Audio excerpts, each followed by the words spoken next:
Halo semua, apa kabar? Pada kesempatan kali ini, kami dari kelompok 8 ingin menyajikan materi teknologi informasi. Saya sendiri, Juanisa Aida Fitria, dan 3 rekan saya, Nadira, Tifal Roja Musyafa, dan Stefania Yolanda, akan menyajikan materi tersebut secara berurut. Berbicara tentang teknologi informasi, kita harus tahu dulu apa sih itu teknologi informasi. Jadi, teknologi informasi adalah teknologi yang berkaitan dengan pengolahan dan penyebaran data menggunakan komputer. Nah, teknologi informasi telah menyatu dengan teknologi komunikasi, sehingga sering disebut dengan teknologi informasi dan komunikasi dengan istilah informasi teknologi atau IT. IT adalah istilah umum. Nah, IT itu untuk teknologi apapun yang membantu manusia dalam membuat, mengubah, menyimpan, mengkomunikasikan, dan atau menyebarkan informasi. IT menyatukan komputasi dan komunikasi berkecepatan tinggi untuk data, suara, dan video. Contoh teknologi informasi bukan hanya berupa komputer pribadi, tetapi juga telepon, TV, peralatan rumah tangga, elektronik, dan peranti genggam modern lainnya. Misalnya ponsel kita sendiri.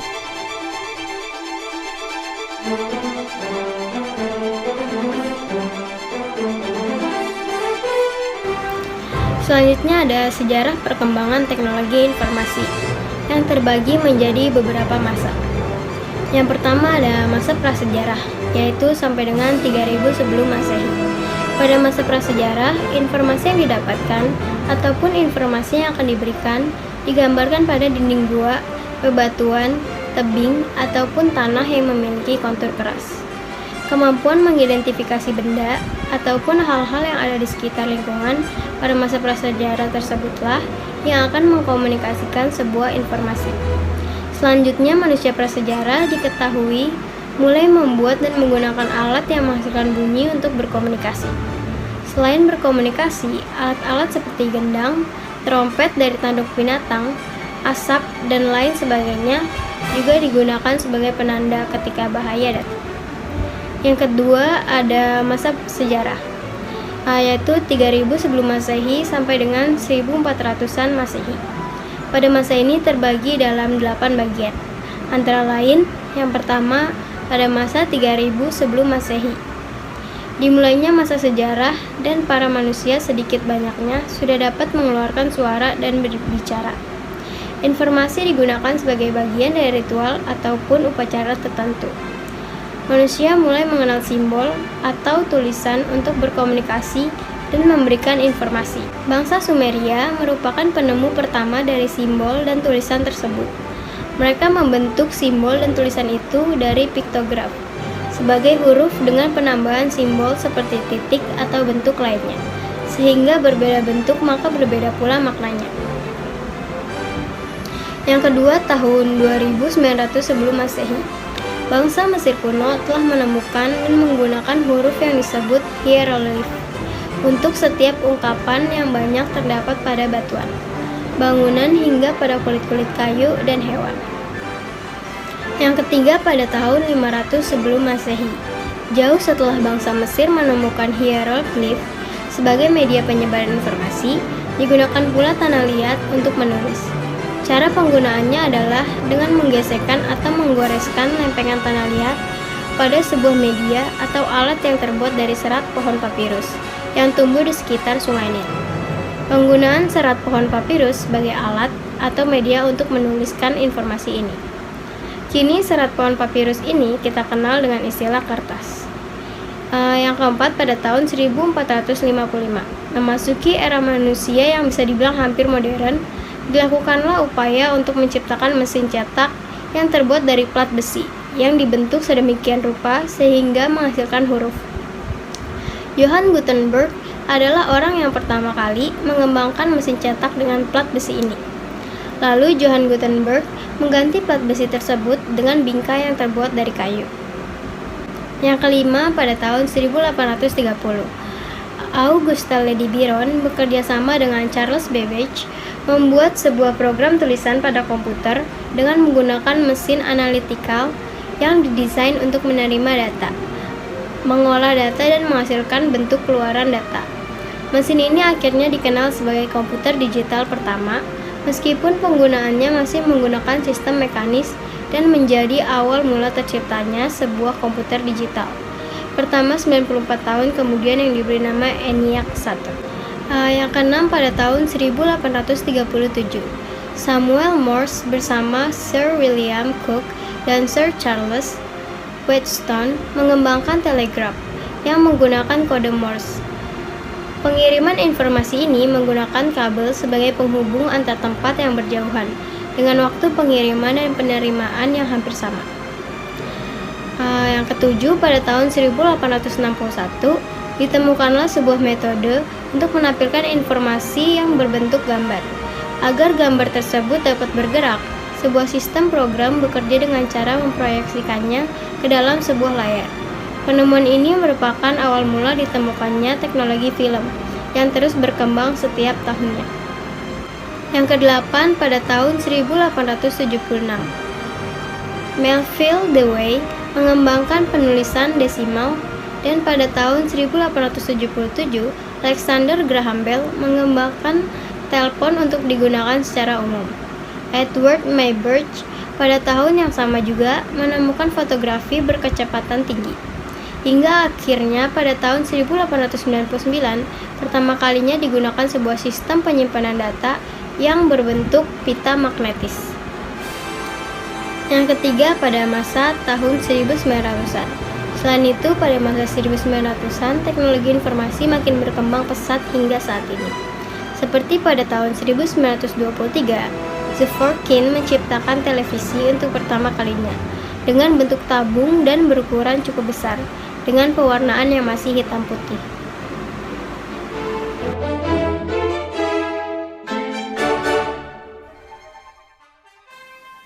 Halo teman-teman, jika kalian mendengar kata komputer, kira-kira apa yang ada di pikiran kalian? Benda elektronik? Alat untuk mengerjakan tugas?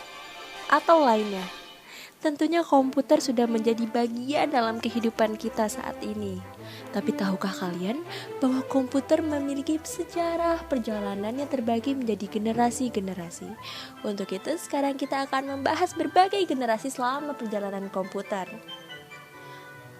Komputer generasi pertama dibuat pada tahun 1944 sampai tahun 1958. Dan ciri khasnya itu ialah tabung vakum. Pada Perang Dunia Kedua dibutuhkan sebuah komputer strategi. Untuk itu, pada tahun 1941, Konrad Zuse membuat Z3, yaitu keperluan untuk mendesain pesawat dan peluru kendali. Amerika Serikat yang dibuat oleh Howard Aiken membuat kalkulator elektronik pertama, yaitu Mark I. Ukurannya separuh lapangan sepak bola. Sangat besar bukan bila kalian bayangkan? Selanjutnya kita bisa mengetahui ada namanya ENIAC atau ENIAC, Electronic Integrator and Calculator. Ini merupakan komputer dinosaurus karena ukurannya sangat besar. Dirancang pada tahun 1942 dan dibuat pada tahun 1943. Bayangkan, membutuhkan waktu 1 tahun untuk membuatnya. Dan ENIAC ini merupakan hasil dari karya Dr. John W. Mauchly dan rekannya yaitu John Presper Eckert. Selanjutnya dari ENIAC ini dikembangkan mesin von Neumann, yaitu oleh von Neumann, konsultan dari ENIAC. Dikembangkan pada tahun 1945, tujuannya adalah mempermudah pemrograman. Nama barunya yaitu EDVAC, Electronic Discrete Variable Computer. Inovasi baru untuk menampung program dan data.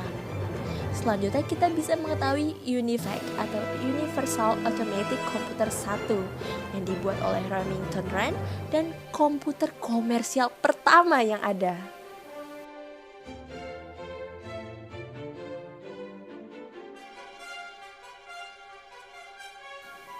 Selanjutnya memasuki generasi kedua dari sejarah komputer, yaitu sekitar tahun 1958 sampai tahun 1966, dengan ciri khasnya yaitu transistor. Pada tahun 1948, terciptalah transistor yang mengganti tabung vakum. Akibatnya, ukuran mesin elektrik menjadi lebih kecil. Pada tahun 1956, transistor mulai digunakan dan terciptalah superkomputer. IBM menciptakan superkomputer yang diberi nama komputer Stretch. Sedangkan Sprayren menciptakan superkomputer yang diberi nama Large, LARC. Namun, Large ini lebih mahal dan tidak cocok untuk bisnis. Pada tahun 1960, terciptalah komputer untuk bisnis, universitas, dan pemerintahan, yaitu IBM 1401. Sedangkan pada tahun 1965, hampir seluruh bisnis menggunakan komputer. Untuk bahasa pemrograman saat itu ialah COBOL, COBOL, dan Fortran. Generasi berikutnya ialah generasi ketiga, yaitu sekitar tahun 1966 sampai tahun 1972, dengan ciri khasnya yaitu integrated circuits.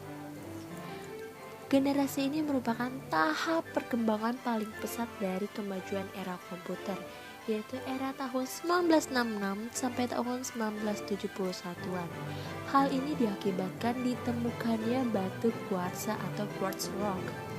Sebelumnya, transistor itu cepat panas sehingga perlu pembaharuan dan ditemukanlah batu kuarsa ini.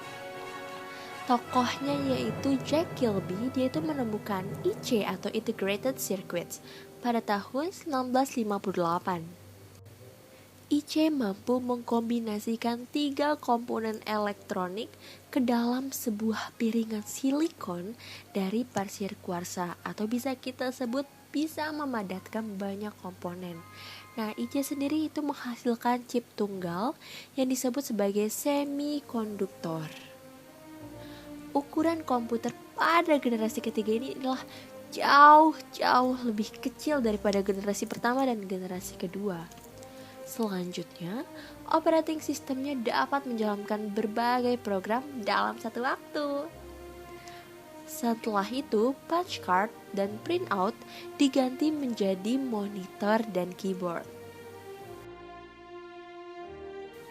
Selanjutnya kita masuk kepada generasi berikutnya, yaitu komputer generasi keempat, yaitu pada tahun 1972 hingga sekarang, dengan ciri khasnya mikroprosesor. Pada tahun 1970 ditemukanlah IC yang lebih kompleks, yaitu Large Scale Integration atau LSI, dengan pemadatan beribu-ribu IC di dalam satu chip. Chip sendiri merupakan lempengan segi empat yang memuat rangkaian IC. Selanjutnya, LSI dikembangkan menjadi Very Large Scale Integration atau VLSI yang mampu menampung puluhan hingga ratusan ribu IC. Pada tahun 1971, perusahaan Intel, tepatnya Gordon Moore, menciptakan yaitu mikroprosesor. Nah, selanjutnya pada tahun 1971 ditemukan yaitu mikrokomputer 4004 dengan kemampuan 4 bit menggunakan chip prosesor dengan 230 transistor dan berjalan pada 108 kHz. Nah, komputer ini mampu mengeksekusi 60.000 operasi per detik. Setahun setelahnya, pada tahun 1972, ditemukan yaitu mikrokomputer 8008 dengan memproses 8 bit informasi dalam satu waktu. Untuk prosesor 8008 dan 4004 ini hanya diperuntukkan untuk aplikasi tertentu. Sedangkan pada tahun 1974 ditemukan mikroprosesor 8080, prosesor pertama untuk tujuan umum. Karena dia lebih cepat, memiliki set instruksi dan kemampuan pengalamatan yang besar. Tampilan monitor pada generasi ini masihlah satu warna, yaitu green color. Terdapat berbagai macam jenis komputer pada generasi ini, yaitu IBM 370, Apple I, dan Apple II, Physical, dan Altair.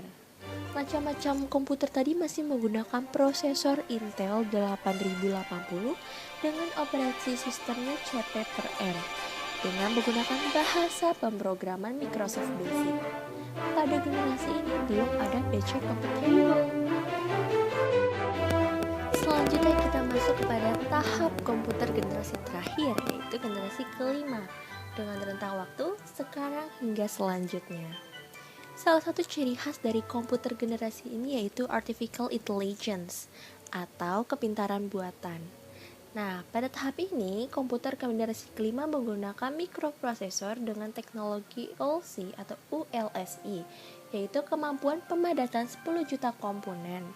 Nah, kemampuan ini diperkirakan ditemukan pada tahun 1890-an hingga saat ini.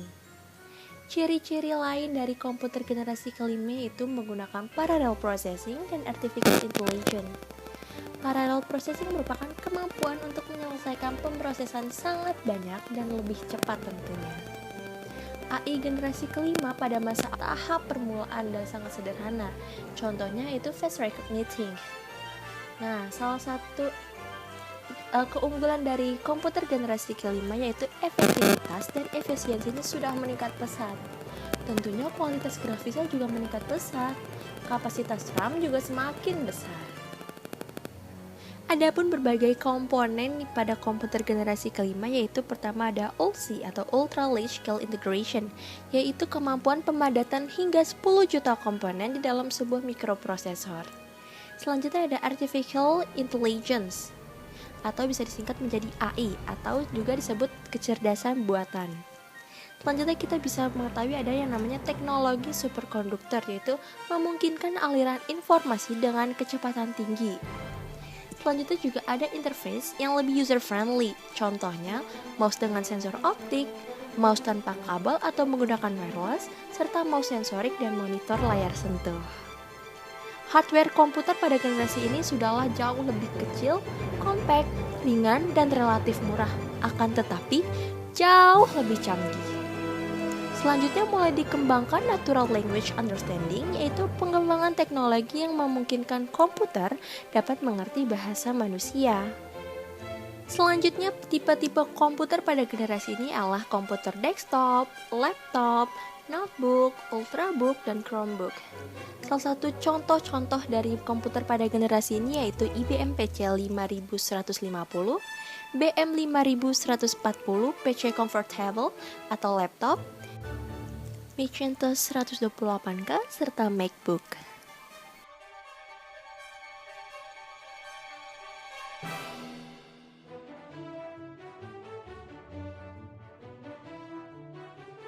Mari kita mengenal fungsi teknologi informasi itu sendiri. Yang pertama, dalam bidang kesehatan. Jika dulu pencatatan riwayat kesehatan pasien hanya ditulis dalam sebuah berkas, sekarang pencatatan juga dilakukan, namun diarsipkan di dalam komputer. Sehingga hal ini menjadikan dapatnya nilai positif yaitu efisiensi waktu dan efisiensi biaya. Yang kedua yaitu banyaknya alat-alat baru pada bidang kesehatan yang dilakukan untuk kegiatan kesehatan itu sendiri. Poin kedua, dalam dunia bisnis. Orang-orang yang berkecimpung dalam dunia bisnis tentunya sangat merasakan manfaat teknologi informasi itu yang sangat besar, yang terus berkembang untuk bisnisnya. Banyak sekali keuntungan yang diperolehnya, dan tentunya mempengaruhi kenaikan laba si pembuat bisnis tersebut. Hal ini tentunya sangat dirasakan oleh para pebisnis yang menjalankan usahanya dengan basis online. Memang sekarang kita sudah bisa menjalankan usaha tanpa harus membangun atau menyewa toko. Hanya bisa memodalkan gadget dan kuota internet, sudah bisa memulai usaha bahkan dari rumah. Hal ini dengan banyaknya aplikasi online atau marketplace yang menawarkan berbagai fasilitas yang menguntungkan bagi penjual maupun pembeli. Poin ketiga dalam bidang perbankan. Di era sekarang banyak bermunculan perusahaan-perusahaan perbankan baik milik pemerintah maupun swasta yang menawarkan keamanan dan keuntungan dalam menabung atau menyimpan uang. Yang kedua ada layanan mobile banking. Adanya mobile banking, kamu sangat dimanjakan dalam transaksi transfer uang, pembayaran tagihan, pembelian pulsa, dan transaksi lainnya, hanya dengan mengikuti instruksi yang mudah yang ada pada aplikasi smartphone. Poin ketiga, dalam bidang pendidikan. Seiring dengan berkembangnya waktu dan berkembangnya teknologi informasi, kamu bisa memanfaatkan media internet atau sering disebut e-learning. Seperti sekarang, kita lebih bisa dimudahkan tanpa harus bertatap muka. Dengan adanya teknologi informasi, hal ini bisa untuk menambah wawasan dan pengetahuan yang mungkin tidak bisa kamu temukan di buku. Yang terakhir, dalam dunia telekomunikasi, sekarang kita semua sudah bisa merasakan kemudahan dalam berkomunikasi. Melalui sosial media yang ada di smartphone-mu, di komputermu, ke semua orang yang ada di seluruh dunia, kamu dapat terhubung dengan mudah tanpa ada membuang-buang waktu yang lebih banyak. Terima kasih.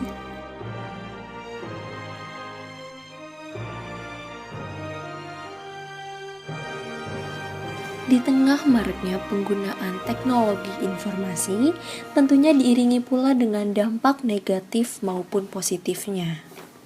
Dari segi pendidikan, terdapat berbagai dampak positifnya, diantaranya itu memperbanyak referensi sumber pembelajaran, seperti melalui perpustakaan online, selanjutnya memudahkan inovasi e-learning, terutama di masa pandemi saat ini. Selanjutnya, sistem administrasi yang semakin lancar, serta media pembelajaran yang inovatif. Namun di samping itu tentu terdapat dampak negatifnya, di antaranya yaitu menimbulkan rasa malas berpikir dan mengganggu konsentrasi para siswa. Selanjutnya, rentan terjadi pelanggaran haki atau hak cipta karena seringnya abai para mahasiswa tersebut atau siswa tersebut untuk mencantumkan sumber. Selanjutnya juga rentan menjadi media kecurangan dalam proses ujian.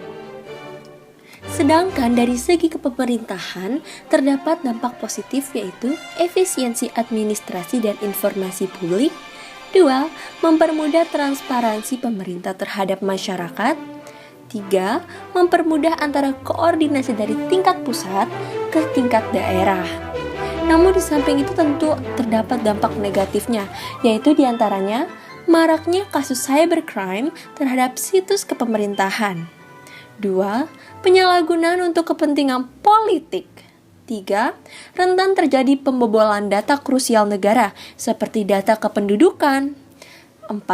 Rentan terjadi saling hujat antara partai atau adu domba. Sedangkan dari sisi ekonomi, terdapat dampak positifnya yaitu 1. Perluasan pangsa pasar. 2. Memicu pertumbuhan ekonomi yang tinggi. 3. Mempermudah kegiatan promosi branding suatu produk. 4. Mempermudah proses transaksi antara produsen dan konsumen di seluruh dunia. 5. Pemanfaatan e-banking. Namun tentunya diiringi pula dengan dampak negatifnya, yaitu 1. Rentan terjadi penyelundupan transaksi ilegal, terutama barang-barang ilegal. Rentan pula terjadi pembobolan rekening. 3. Rentan terjadi penipuan transaksi jual beli online. Tidak hanya di luar negeri, tapi antara dalam negeri pun rentan terjadi penipuan. 4. Cracking file. Sedangkan dari sisi sosial budaya, terdapat pula dampak positif dan negatifnya. Untuk dampak positifnya tersebut adalah mempermudah komunikasi dengan kerabat ataupun teman yang posisinya jauh. 2. Mempermudah pendistribusian karya anak bangsa. 3. Mempermudah pengenalan budaya bangsa ke mata dunia. Namun, terdapat pula dampak negatifnya yaitu 1. Penjajahan budaya. 2. Menurunnya moral. 3. Munculnya sifat individualisme dan antisosial. Keempat, munculnya budaya instan. Tentunya setiap melakukan suatu hal ada dampak positif maupun negatif, begitu pula dengan adanya teknologi informasi ini. Untuk meminimalisir dampak negatif, diperlukan adanya kesadaran kita dalam menggunakan teknologi informasi tersebut sehingga kita dapat mengurangi atau menghilangkan dampak negatif yang ada. Untuk itu, bijaklah dalam menggunakan teknologi informasi. Nah teman-teman, itulah video materi dari kelompok 8 tentang teknologi informasi. Berdasarkan video tadi, kita mendapatkan informasi baru seputar teknologi informasi. Semoga melalui video ini kita dapat menambah wawasan ilmu pengetahuan kita. Tak lupa, terima kasih karena telah menonton video tayangan dari kelompok kami, and see you in the next video.